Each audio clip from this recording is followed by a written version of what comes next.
Tropical storm Alex moves closer to land and continues to strengthen along the way.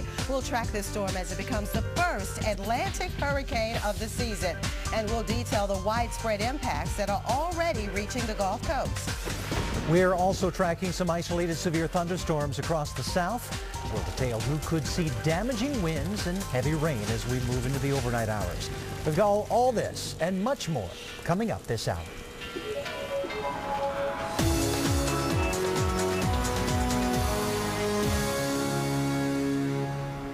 Welcome to PM Edition, our continuous coverage of Tropical Storm Alex, of course, throughout the week as we continue to watch this system get a little bit closer. The very latest developments, information, and need-to-know details.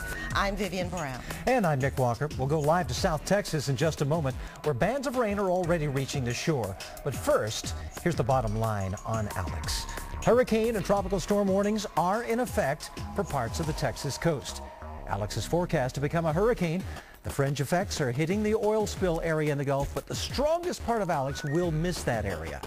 The storm is expected to make landfall in northern Mexico or extreme South Texas Wednesday night or early Thursday morning. Meteorologist Mike Seidel is live in South Padre Island, Texas, where preparations are already underway. Now, Vivian has the latest look at the storm. Well, here is the position of Tropical Storm Alex in relation to the radar over the entire Gulf. And you can see bands of showers and thunderstorms sprawling away from the main center of circulation here. Alex is on the move to the north and west at about 13 miles an hour. So as we go through the next 24 hours, we're expecting Alex, the center of circulation anyway, to be closer to the immediate coast here and making landfall somewhere in extreme South Texas or northern Mexico, and it very well could be a hurricane with 90-mile-an-hour winds by this time tomorrow. So very, very closely are we watching Alex for you. Hurricane warnings remain in effect now from Baffin Bay southward to the La Cruz area in northern Mexico, and tropical storm warnings have been issued here. These are advisories now. They've been extended a little farther south along the coast of Mexico to Cabo Rojo, and you can see up the coast here of Texas to Port O'Connor. That means that tropical storm conditions are expected within 36 hours, and probably even before that as this system gets closer over the next 24 hours. Nick? All right, Viv, you showed us the radar, and of course, as Alex moves closer, we have a better view of the impacts.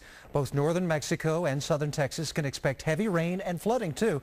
Strong, damaging winds and even tornadoes. Preparations in South Texas are well underway, and that's where we go right now, live. Meteorologist Mike Seidel is in South Padre Island, Texas.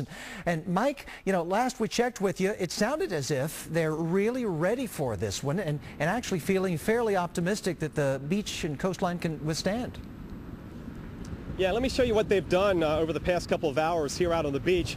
What we were able to do until a couple of hours ago is walk between the dune line out towards the street and our satellite truck and our vehicles. Not anymore. They brought two front-end loaders in, and look what they've done. They've piled up the sand. They built a nice, healthy berm here. It goes up about, 6 or 7 feet. Also notice the dune line goes up pretty high, too. And one more thing is the property is well back from the dune line and the coast. So really no chance with this forecast Category 1 hurricane coming in to cause any issues with the lower floors of these properties here in South Padre Island. Meanwhile, they're making the preps today, early risers out at the Home Depot. And what do you buy at the Home Depot? No, not the milk and bread. You buy the plywood. They're out there cutting it up and getting it ready for those who want to board up, although we've seen very little in the way of boarding up here on the beachfront. In fact, I don't see anything boarded up at this point from this vantage point. I've seen some wood being shuffled around some of the windows on the fronts of the hotels. What we had last hour, Nick, as we lost the signal, was heavy rain and gusty wind. Some of those gusts had to be pushing 40 miles an hour. And you can see the surf right now. It's churned up. Actually have a kite up in the air down the beach right now, taking advantage of these winds, which are from the north and northeast. These winds will ramp up. The worst of the storm moves in tomorrow morning. And again, landfall now expected sometime tomorrow late afternoon or early evening right here or south of here in northern Mexico. And that's when we expect the surge. The rainfall will be an issue into Thursday. Flood watches up for the lower Rio Grande Valley through Thursday. Totals will resemble what we saw with Dolly 2 years ago, 6 8, 10 inches. Harlingen had 15 inches back in July 23rd and 24th of 08. We may see 15-inch totals, so no doubt, even if you're away from the beaches and the impacts of the waves and the surge, you will have issues inland. Flooding will be a big concern. The area here is very low-lying and flat, and water really has nowhere to go. It just kind of sits there. Nick? All right, Mike Seidel reporting live there in South Padre Island, and obviously we'll be covering this even beyond the landfall time.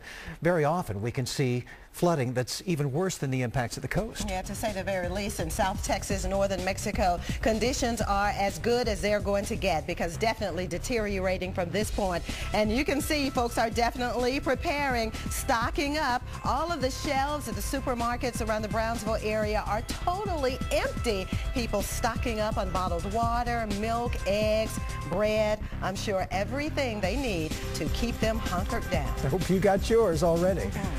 Well, stay with us. Still ahead here on PM Edition, we'll detail the latest developments on the BP oil